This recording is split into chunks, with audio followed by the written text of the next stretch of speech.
సీత కష్టాలు సీతయి, పీత కష్టాలు పీతయి. తాగుబోతుల కష్టాలు తాగుబోతులై. అంతేనా కాదనోళ్ళ? అసలు మనసుంటోళ్లకు కష్టం వస్తే చెప్పుకుంటాం, మరి తాగుబోతులకు కష్టం వస్తే ఏం చేస్తారోళ్ళా?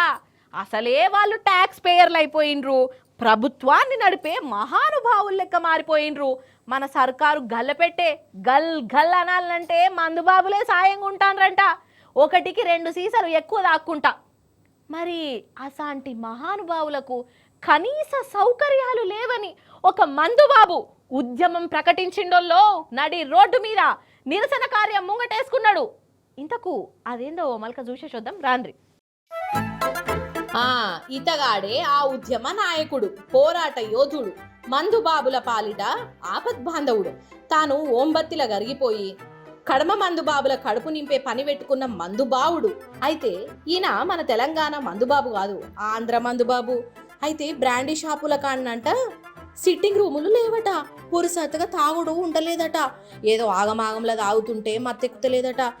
బ్రాండీ షాప్ వాళ్ళను ఎంత అడిగినా వాళ్ళు మాత్రం సిట్టింగ్ రూములు పెడతలేరట. అందుకే ఇగో ఇట్లా నడి రోడ్డు మీద నిరసన కార్యం ముంగటేసుకున్నాడోల్లా. నడి రోడ్డు మీద మందు తాక్కుంటా ఇగో ఇట్లా ఆందోళన బాట పట్టిర్రు. నాకు మందు తాగేందుకు జాగలేదు కాబట్టి రోడ్డు మీదనే రామాయణం పెట్టిన, సిట్టింగ్ రూములు పెట్టేదాకా ఈయన్నే సిట్టింగ్ పెడతా అని అంటాండు. ఇక కోటర్ కొట్టినట్టున్నది, ఇక ఫుల్ బాటలు తెచ్చుకుంటా ఆగు అని పోయిండు.